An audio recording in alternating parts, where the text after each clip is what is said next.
성경 공부는 바이블 1타. 네, 여러분 안녕하세요. 바이블 1타 김윤기 목사입니다. 구약의 절반 정도를 읽은 것 같습니다. 이제 에스라, 느헤미야, 에스더를 나눌 차례입니다. 여러분 마지막까지 화이팅입니다. 에스라, 느헤미야, 에스더는 특별히 이 두 권은 히브리 성경에서는 원래 한 권이었다고 합니다. 그냥 에스라서로 이렇게 통칭해서 이 두 권을 묶어가지고 그냥 얘기했고 에스더는 따로 있었다고 하죠. 근데 이 에스더 성경은 논란이 좀 많은 성경입니다. 논란이 많다. 왜 그러냐 하면 이 에스더서에 하나님의 이름이 정확하게 명시되어 나오지 않습니다. 성경에 들어가려면 사실 그 배후에 하나님이 있어야 되지 않겠습니까? 에스더서에 하나님이 나오지 않으니까 이걸 성경에 넣어야 될까 말아야 될까 그런 논란이 있었다는 거죠. 근데 제가 앞서 얘기한 것처럼 그 배후에 보면 하나님이 물밑에 흐르고 있죠. 특별히 하만의 계략을 무너뜨리고 이 모르드게와 에스더라는 인물을 통해 불임절을 만들게 되는데 하나님이 구원해낸 사건이죠. 그러다 에스더는 당연히 구약에 들어간다. 영어 성경에서 에즈라, 느헤미야, 에스더. 히브리에서는 에즈라, 요 거꾸로죠. 에즈라, 느헤미야, 에스테르. 에스더는 히브리 성경에서 에스테르라고 부릅니다.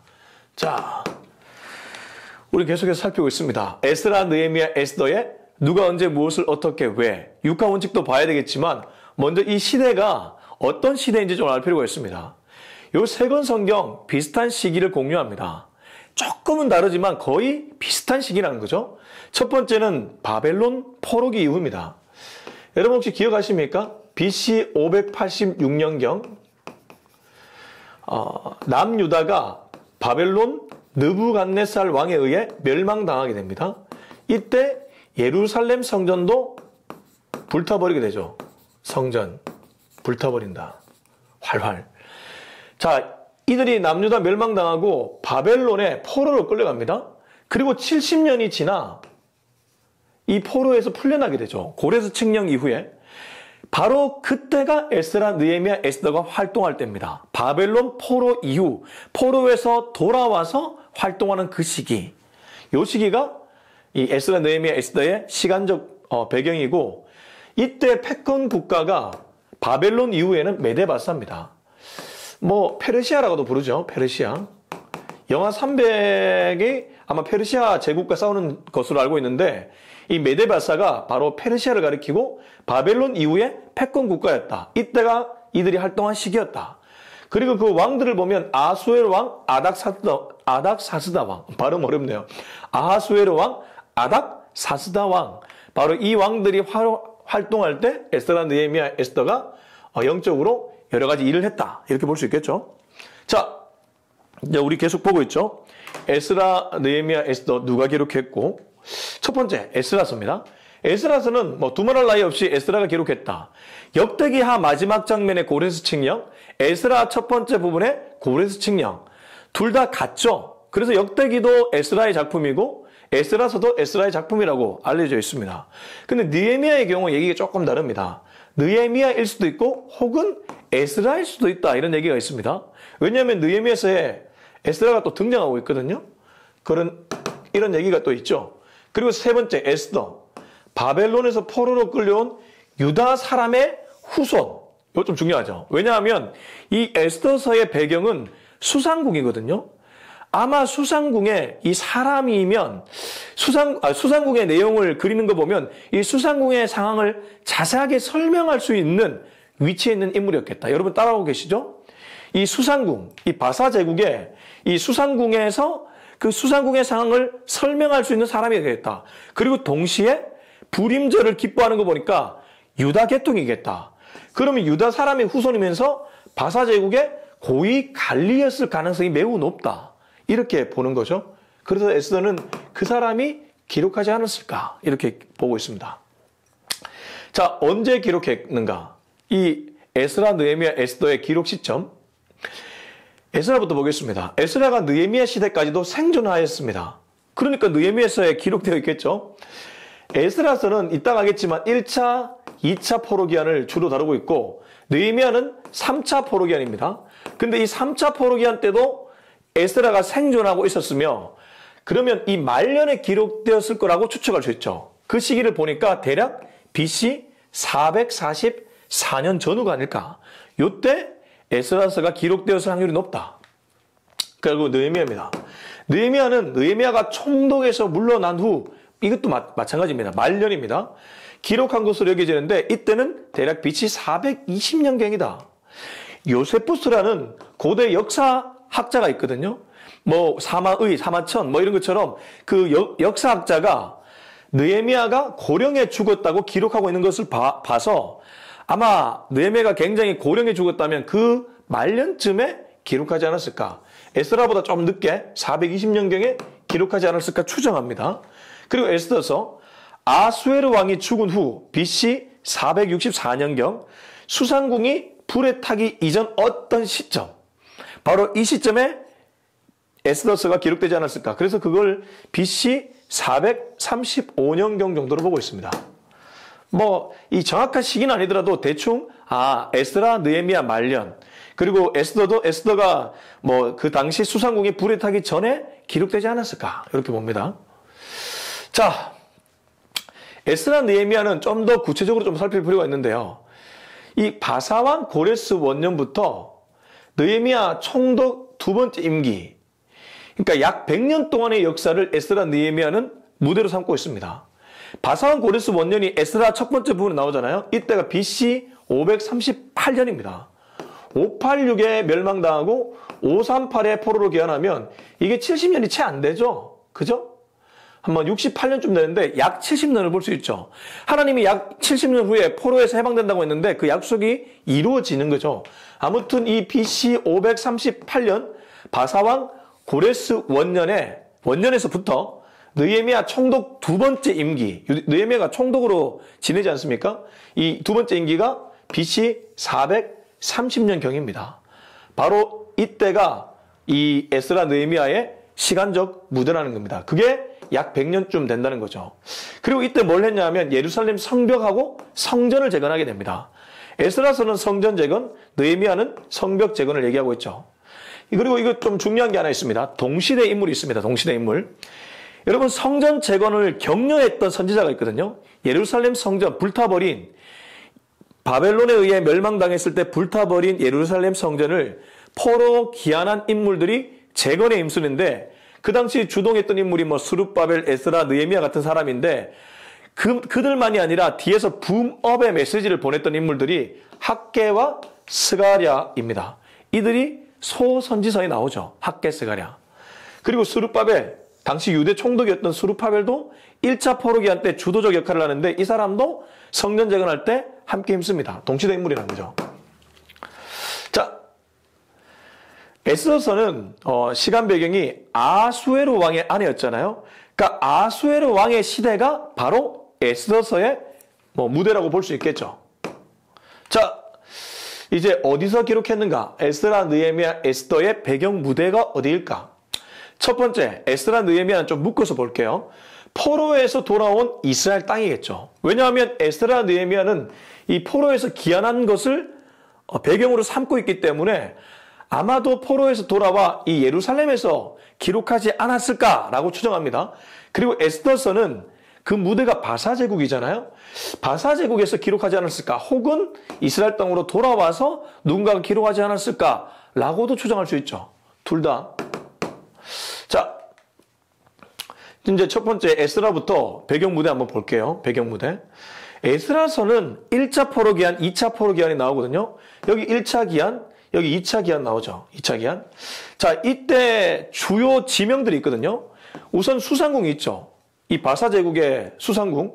그리고 이 닛불이라는 곳이 있는데 유대인들이 많이 거주했다고요. 이 닛불.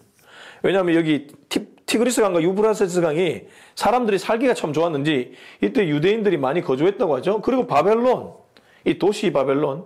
이미 이제 바사가 패권 국가니까 약소된 그 바벨론. 그걸 레셉, 알레포, 레셉. 여기 1차 포로 기한의 어떤, 포로 그 기한을 길을 따라가다 보면 그 지명들이 배경 무대가 되겠죠.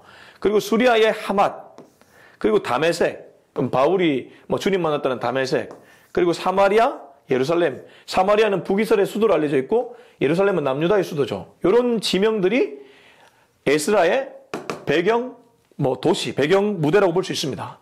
그리고 느헤미야입니다. 느헤미야도 좀 비슷해요. 왜냐하면 느헤미야는 이 3차 포로기한인데 어찌됐든 느헤미야도 비슷한 지명을 공유합니다. 바사 제국의 수도 수산, 그리고 예루살렘, 이스라엘 수도, 그리고 3차 포로기한의 행선지, 이런 것들이 느헤미야의 주요 배경 무대다.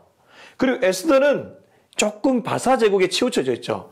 바사 제국의 수소 수산궁. 왜냐하면 여기에 스토리가 거의 대부분이기 때문에 여기 수산궁의 에스더서는 배경 무대라고 볼 수 있습니다. 자, 가장 중요하죠.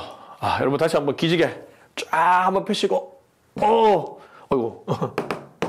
자, 이제 갑니다. 에스라 무엇을 기록했는가? 우선 10장까지 기록되어 있습니다. 1장부터 10장. 1차 포로기한, 2차 포로기한. 요 두 번의 포로기한이 나오는데 1차 포로기한의 주도 인물이 스룹바벨입니다. 스룹바벨. 그리고 2차 포로기한의 주도 인물이 에스라입니다. 어찌됐든 에스라서는 포로기한 두 번을 얘기하는데 첫 번째 포로기한이 1장부터 6장까지입니다. 그리고 두 번째 포로기한이 7장부터 10장까지인데 조금 더 촘촘히 보면 고레스 칙령이 1장에 나오고요. 그리고 이제 포로기한하는 인구가 나오고요. 2장에. 그리고 포로로 돌아온 이스라엘 백성들이 성전 재건하는 것이 3장에서 5장 나오고 6장에 완공이 됩니다. 이거 성전 바로 완공된 거 아니죠? 방해 세력이 있습니다. 느헤미야도 예루살렘 성벽 재건할 때 방해 세력이 있고 에스라도 성전 재건할 때 방해 세력이 있습니다. 여러분 거룩한 열심, 주님의 나라를 위해 일하다 보면 반드시 영적으로 공격이 들어옵니다. 그리고 에스라가 주도한 이 2차 포로기한 7장에서 8장이 나오고 개혁과 부흥운동, 이방 아내들과 결혼한 그것을 통해 자복하죠. 이방 아내 자체가 문제라기보다는 이방 아내와 결혼하면 반드시 어떤 일이 일어납니까? 이들이 모시고 있는 신들이 이스라엘에 들어올 수 있죠. 솔로몬이 처첩이 많았잖아요. 그로 인해 나중에 남과 북이 분열되는 단초를 낳게 되었는데 마찬가지로 이 이방 아내들을 취하면서 잡족들로 이방의 신들을 모시게 되니까 하나님이 열받은 거죠. 그걸 에스라가 알고 개혁과 부흥운동을 합니다. 가만히 보면 에스라는 영적으로 재건하려고 하는 것들이 여기 많이 묻어져 있습니다. 근데 그게 느헤미야에도 동일하게 나타납니다. 자, 느헤미야도 절반으로 좀 나누면 예루살렘 성벽 재건, 성곽 재건과 영적 부흥운동. 요거는 에스라가 초석을 낳은 것을 더 강화시키는 것으로 볼 수 있습니다. 성벽 재건 준비가 1장에서 2장, 성벽 실제 재건하는 것이 3장에서 7장. 그리고 뒤에는 언약이 갱신되면서 8장에서 10장, 언약에 따른 개혁 조치가 11에서 13장. 느헤미야는 에스라보다 3장이 더 많은데 이렇게 구별해서 볼 수 있습니다. 비슷하죠? 영적인 각성, 영적 부흥을 위해 애쓰고 있음을 볼 수 있습니다. 그리고 에스더는 세 가지로 좀 나눌 수 있어요. 10장으로 이루어져 있는데 1장부터 10장. 유다 백성의 위기가 초반에 나옵니다. 이 하만이라는 요 사람의 계략 때문에 그렇죠. 모르드게가 하만한테 절하지 않거든요. 이것 때문에 미쳐버려요. 다른 사람 다 절하는데 모르드게가 안 하거든요.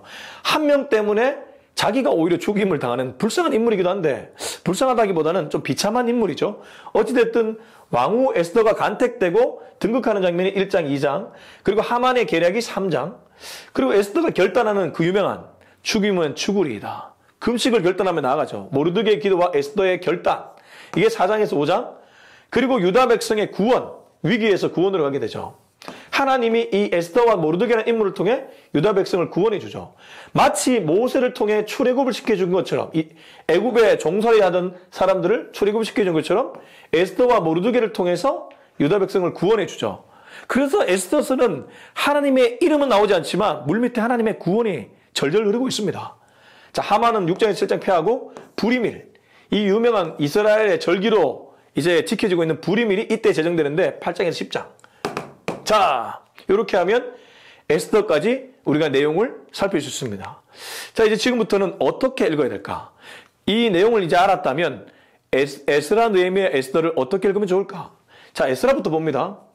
에스라는 제가 얘기했던 것처럼 1차 포로기한과 성전 재건, 2차 포로기한과 종교개혁, 그리고 나머지 세 번째가 영적 각성이거든요. 자, 거의 보면 성전 재건, 종교개혁, 영적 각성, 영적 부흥 아닙니까? 리모델링 아닙니까? 영적인 리모델링? 그래서 에스라를 읽을 때는 나의 리모델링은 무엇이 되어야 될까? 내가 주님 앞에서 영적으로 새로워져야 될 영역은 어디일까? 이런 것에 초점을 맞추면서 읽으면 굉장히 유익합니다. 그리고 느헤미야입니다. 느헤미야는 3차 포로기한이 무대죠.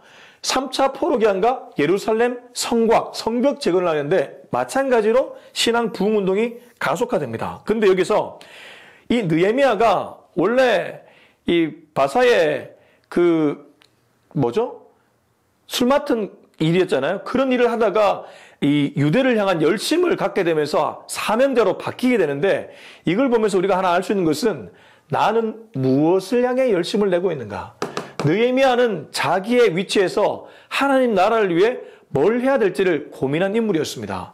이 3차 포로기한과 예루살렘 성벽 재건에 힘쓴 거 보면 결국 이 일을 위해 하나님의 나를 이렇게 인도하셨구나. 저도 학교 교사를 했잖아요. 바이블 일타하고 있지 않습니까? 이런 모든 것들이 하나님이 이 일을 하라고, 이 사명을 감당하라고 나를 이렇게 이끌어왔구나. 이 느헤미야가 그랬다는 겁니다. 마찬가지로 에스더도 똑같습니다. 에스더는 1차 포로기한과 2차 포로기한 사이에서 유다 백성을 전멸 직전에, 하만이 전멸시키려고 했거든요. 전멸 직전에 구원하신 하나님에 대한 얘기를 하고 있는데, 그럼 여기서 우리가 하나 배울 수 있는 것이 있습니다. 나는 무엇을 건져내고 있는가? 에스더와 모르드게는 유다 백성을 건져내고 있지 않습니까? 멀리 보면 하나님이 이스라엘 백성들을 건져내고 있지 않습니까? 나는 오늘 무엇을 건져내고 있는가? 내가 구원하고 건져내야 될 사람이나 사건이나 환경은 무엇인가? 내 자신이 구원을 받아야 될 사람일 수도 있고요. 아무튼 이런 관점으로 읽으면 유익하다. 자, 그리고 이제 마지막입니다. 에스라, 느헤미야, 에스더의 기록 목적. 에스라, 느헤미야, 에스더는 왜 읽어야 되는가? 첫 번째, 에스라서는 언약을 잊지 않는 집념의 하나님이 나옵니다. 사랑의 하나님, 집념의 하나님. 비록 이들이 부패해서 바벨론에 의해 멸망당했습니다. 그러나 70년 후에 다시 포로에서 자유민이 될 거라고 약속해 주셨죠. 언약을 잊지 않는 집념의 하나님. 근데 하나님이 집념의 하나님일 때 이스라엘 백성들은 그냥 가만히 있었냐?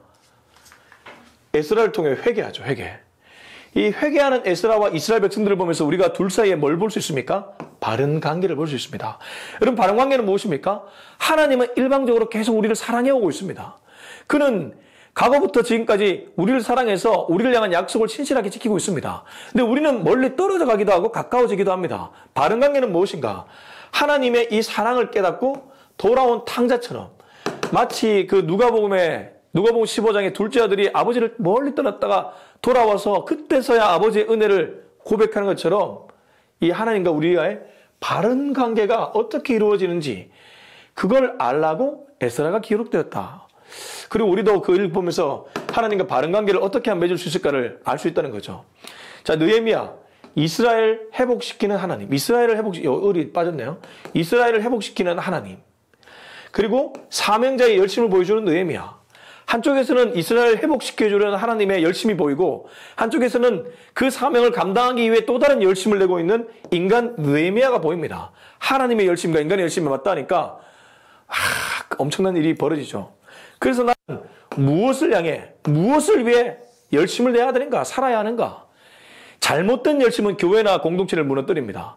그러나 진짜 사명자의 거룩한 열심은 사람도 살리고 교회도 살리죠. 느헤미야가 그랬습니다. 나는 무엇을 위해, 무엇을 향해 달려가고 있는가? 자, 제가 에스더서는 구약 성경에 들어갈까 말까 논란이 많았다고 했는데, 가만히 보니 논란의 배후에 하나님의 진심이 있습니다. 그 진심은 이스라엘 백성들을 구원해내는 거였죠. 결정적인 순간 결단하는 에스더. 하나님이 배후에서 보이지 않지만 이스라엘 백성들을 건져내고 있는 진심이라면, 에스더는 아무것도 안 하고 있다가 왕으로서 호의호식하는 것 같았지만 결정적인 순간 자기가 누구인지 딱 드러내죠. 그래서 우리는 이렇게 적용할 수 있습니다. 결정적인 순간 나는 누구의 편인가? 결정적인 순간 사탄의 종로로 사는가? 결정적인 순간 하나님의 청지기로서 사명을 감당하고 있는가? 이걸 에스더서를 읽으면서 우리는 알 수 있다는 겁니다. 자, 이 모든 것들이 에스더를 읽어야 되는 목적이라고 볼 수 있습니다. 자, 그래서 저는 에스라, 느헤미야, 에스더를 이렇게 한번 정리해 봤습니다. 에스라, 느헤미야, 에스더는 구약의 종교개혁이다. 우리가 왜 16세기에 루터와 칼빈 이 사람들에 의해서 종교개혁이 일어났다고 하지 않습니까? 근데 이미 구약에 종교개혁이 있습니다. 에스라, 느헤미야, 에스더 이 사람들이 종교개혁자들입니다. 우리가 이 성경을 읽으면서 이 시대의 종교개혁을 제대로 한번 일으켰으면 좋겠습니다. 그런데 종교개혁 멀리 있지 않습니다. 다른 사람이 있지 않습니다. 내가 개혁해야 될 대상입니다. 내가 바로 종교개혁을 받아야 될 사람이란 거죠. 자, 욥기에서 이제 만나도록 하겠습니다. 여러분, 바이블 1타만 잘 따라오십시오. 여러분의 성경 통독, 바이블 1타를 따라가면 정말 어렵지 않게 해낼 수 있습니다. 자, 다음에 욥기에서 만나도록 하겠습니다. 감사합니다. 하트.